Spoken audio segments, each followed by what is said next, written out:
Сайн мэцхан үзэгчдээ онцлог ярилцлага эхлэж байна. Манай өнөөдрийн дугаарт Herbal Life компани Монгол дахь суурин төлөөлөгч Дэнзэн оролцож байна. Танд өдрийн мэнд хүргэе. Сайн байна. За та хоёргээ танилцуулъя. За, юуны өмнө та бүхний өдрийн мэндийг хүргэе. Намайг Гомболтын Дэнзэн гэдэг Herbal Life Nutrition компани Монгол дахь суурин төлөөлөгч. За, энэ одоо ажлыг бол би ерөөхдөө бол яг Монголын орчинд бол 12 дахь жил яг болцоод явж байгаа. Тийм хүн байна. Herbal Life компани тухай дэлгэрэнгүй танилцуулж өгье. За, Herbal Life компани болохоор одоо 1980 онд Америкийн нэгдсэн улсын Калифорни мужийн Лос Анжелес хотод үүсгэн байгуулагдсан компани. Тэгээд ерөөхдөө үүсгэн байгуулагдсанаас хойш одоо 40 гаруй жил зөвхөн одоо яг нэг шимт хичээл зөв хооллолт одоо амьдралын хэв маяг гэдэг яг энэ одоо яг орчинд одоо нэгэд бол хөрөнгө оруулалт хийгээд одоо тогтмол шинжилэлт хийж бүтээгдэхүүн инновацийг танилцуулж тэгээд эргээд тухайн тэр бүтээгдэхүүнүүдийг олон улсад 95 улсад үйл ажиллагаа явуулж байгаа ийм компани байна. За та Дорнод аймаг Чай болсон хотод бол зочилж ирээд байна шүү дээ. Дорнод аймгийн Чай болсон хотод ямар ажиллаар ирсэн бэ? За юуны өмнө бол манайх одоо гишүүдтэй одоо үйлчлдэг байгууллага байгаа. Тэгэхээр бол нөгөө бид асан гишүүдтэй уулзах тийм ээ. За тэгээд ерөөхдөө бол нөгөө хэвлэн одоо жишээ бүтээгдэхүүнтэй одоо холбоотой амжилтын түүхүүд ч юм уу эргээд жишээ бол цаашдын одоо бас нэг бизнесийн одоо бас нэг санаа оноо солилцох тиймэрхүү ерөөхдөө бол зорилгоор hirж байгаа. Тэгээ ер нь бол энэ удаад энэ жил за нэг 10 гаруй аймаар нэг ерөөхдөө бол явна гэсэн төлөвлөгөөнийхэн дагуу явж байгаа. Тэгээд тухайн тэр нөө аймагуд маань бүгд тэрэ өөрийн гэсэн шалгууртай мэдээж нөө бизнесийн амжилт байна. За энэ аймагт одоо шивл ажиллаж байгаа бид асан гишүүдийн идэвхийг бас юу яаж хаад харгалзаж хагаад тэгээд яг нөө тухайн аймагуудыг бол сонгоод явж байгаа. Herbal Life бол эрүүл хооллолт шүү дээ тий. Тэгэхээр эрүүл хооллолтын дадлыг бүрдүүлэх хамгийн энгийн зарчмууд нь юу вэ гэдгийг үзэгчдэд ойлгуулж байна. Энэ яс гоё байна асуулт байна. Ер нь бол ингэж байгаа хүний одоо амьдралын дадал бол ерөөсөө эхлээд юу гэхээр суралцахаас эхэлнэ гэсэн үг. Одоо би өөрийнхөө жишээн дээр л авахд за нэг 27 28 нас хүртэл бол өндөө бол бас нэг энэ одоо амьдралын хэв маяг ч юм уу тийм ээ. Одоо зөв хооллолт гэдэг ч юм уу эсвэл энэ хоол маань эргээд миний биед ямар ч төрлийн нөлөө үзүүлдэг юм бэ гэдгийг бас төдийлөн мэддэг явдаг гэсэн мэлээ. Тэр нь юугаар яг одоо илэрхийлэгдэж байна гэхээр за өнөөдөр би ингээд 43 настай байлаа гэхэд ердөө нэг 15 жилийн өмнө би одоо жишээ 128 кг илүүдэлж гинтэй одоо жишээ бол 28 настай залуу байсан байхгүй юу. За тэгээд анх яг энэ нөгөө компанитай бүтээгдэхүүнтэй танилцаад жишээ бол нөгөө 11 сарын хугацаа зарцуулаад өөрийнхөө суур одоо ойлголт хоолтын одоо жишээ бол ойлголтууд ер нь одоо жишээ бол хоолнд юу агуулгддаг юм бэ? Агуулгадж байгаа тэр одоо бүх одоо жишээ бол зүйл нь хүний биед ямар өөрчлөлт өгд юм бэ гэдэг тэр ойлголтыг өөрчилснөөрөө би жишээ бол 36 кг хасаад 92 болтлоо бас нэг турж ирсэн хувийн түүх бас байдэ. Тэгээ одоо жишээ бол хамгийн ихэнд одоо яг суралцах зүйл маань болохоор одоо жишээ бол ураг гэдэг ойлголтоос нь одоо эхэлж байгаа жишээ нэ. Тэнгүүд манайх бол манай бүтээгдэхүүнүүд бол хамгийн одоо дэлхийн шилдэг одоо жишээ бол уургадаг, тооцогддог одоо шар бурцнаас суурьтай бүтээгдэхүүнийг үүсгэн байгуулсан цагаас л түгэж. Тэгэхээр эргээд тухайн тэр уургийн хэмжээнүүд хэд байх хэвээр юм. Ерхэд бол өглөөний одоо цайны гэж яг юу гэдэг, завсрын хоол гэж яг юу гэдэг, өдрийн хоолнд яг юу идэх хэвээр юм тийм ээ.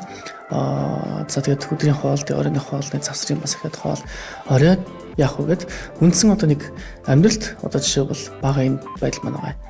Тэгээд цаашлаад бас нэг бид нэг дотооддоо нэг судалгаа явуулаад маркетингийн зах зээлээ тэгээд нэлээд олон төрлийн судалгаанаас одоо бусад нөгөө гудагч одоо байгууллагууд одоо эрүүл мэндийн ч юм уу эсвэл нийгмийн эрүүл мэндийн одоо шил хүрээлэн ч юм уу тийм ээ. Эсвэл өөр ингээд судалгааны мониторингийн байгууллагаас харахад монголчууд маань ерөөхдөө бол нөгөө өглөөний хоолны дадал бол ерөөхдөө бол юу атсан байна.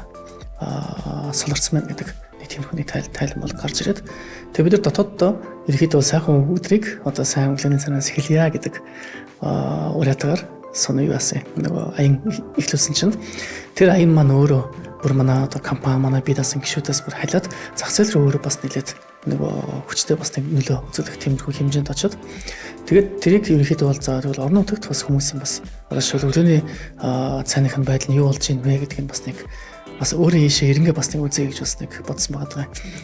Яагаад тэгж бодох болсон бэ гэхээр өглөөний цай гэдэг маань одоо яг юу юм л да англи хэлэн дээр бол аягүй тэр нь тод гарч иртээ. Одоо англиар бол өглөөний цай гэж breakfast гэдэг.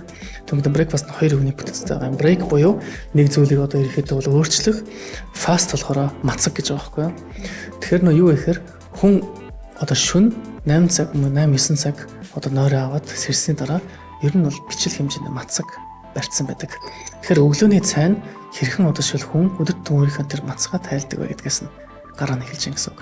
Тэгэхээр энийг бас төдийлөн хүмүүс бас юу байдгүй мэдтгүү. Зөвхөн ирэхэд л өглөөс сэрлээ. Магадгүй нэг одоо шиг болны хотод чигшдэгүүдээс нь боцсоо суулаа. За магадгүй нэг бомб чинь ч юм уу үнэхээр заавал мастад алах. Тэгээд тэр хэлсэн ч ихтэй.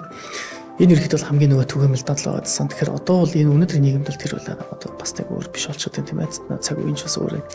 Тэгэхээр энийг илүү одоо өөрчлөөд яг ингээд солиод тэгэхээр тэрийг зохистой хэмжээнд аваачснаар л ихэд бол хүний амьдрал ирэхэд бол өөрчлөгдсөн болов гэж бас яаж байгаа штэ бодож байгаа штэ. Ер нь бол багтаа нэг 90 хоног.